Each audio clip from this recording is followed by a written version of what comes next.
ఓం నమో నారాయణాయ. మాఘశుక్ల పక్షంలో వచ్చే పవిత్రమైన జయ ఏకాదశి గురించి తెలుసుకుందాం. ఈరోజు ఉపవాసం పాటించడం వల్ల పాప విమోచనం, మోక్షప్రాప్తి కలుగుతుందని పురాణాలు చెబుతున్నాయి.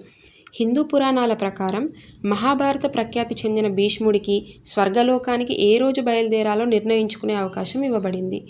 పాండవులలో పెద్దవాడైన యుధిష్ఠిరుడికి విష్ణు సహస్రనామం చెప్పిన తర్వాత జయ ఏకాదశి నాడు తన మృత శరీరం నుండి విముక్తి పొందాలని నిర్ణయించుకున్నాడు.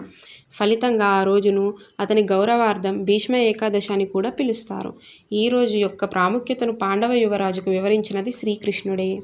ఒకసారి ఇంద్రుడు తన ఆస్థానంలో పుష్పవతితో సహా అనేక మంది అప్సరసలు చేసిన నృత్య ప్రదర్శనను ఆస్వాదిస్తున్నాడు. ఆ సమయంలో ఆస్థానంలో ఉన్న చిత్రసేనుడి కుమారుడు మాల్యవాన్ పాడే పాటకు వారు నృత్యం చేస్తున్నారు. మాల్యవాన్ మరియు పుష్పవతి మొదటి చూపులోనే ప్రేమలో పడ్డారు మరియు ఒకరినొకరు చూసుకోవడం ఆపలేకపోయారు. ఇది వారి ప్రదర్శనను ప్రభావితం చేసింది మరియు దేవుడు వారిద్దరిపై కోపంగా ఉండి ఫలితంగా ప్రభువు వారిని పిశాచాలుగా మారమని శపించి స్వర్గం నుండి భూమికి పంపాడు.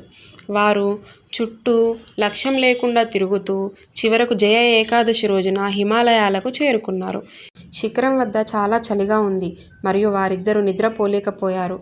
ఆ రోజు తినడానికి లేదా త్రాగడానికి ఏమీ లేకుండా వారు పగలు మరియు రాత్రి గడపవలసి వచ్చింది. జయ ఏకాదశి నాడు ఉపవాసం ఉన్నవారు మోక్షానికి ఒక అడుగు దగ్గరగా ఉంటారని ప్రకటించిన విష్ణువుకు ఇష్టమైన రోజున వారు తెలియకుండానే అలాంటి కష్టాన్ని ఎదుర్కొన్నారు. మరుసటి రోజు వారు మేల్కొన్నప్పుడు ఆ జంట తమ శాపం నుండి విముక్తి పొంది స్వర్గపు రూపాన్ని పొందారని కనుక్కున్నారు. మాల్యవాన్ మరియు పుష్పవతి ఇంద్రలోకానికి తిరిగి వచ్చి జయ ఏకాదశి యొక్క ప్రాముఖ్యతను ఇంద్రుడికి వివరించారు. అతను వారికి సంతోషకరమైన జీవితాన్ని ప్రసాదించాడు. ఈరోజు భక్తులు ఉపవాసం చేసి విష్ణు నామస్మరణ చేస్తారు. విష్ణు సహస్రనామ పారాయణం, భజనలు, తులసి దళం సమర్పణ చేస్తారు. ద్వాదశి రోజున పారాయణం చేసి ఉపవాసం విరమిస్తారు. జయ ఏకాదశి భక్తుల పాప విమోచనానికి, మోక్షప్రాప్తికి దారితీసే పవిత్రమైన రోజు. ఓం నమో నారాయణాయ.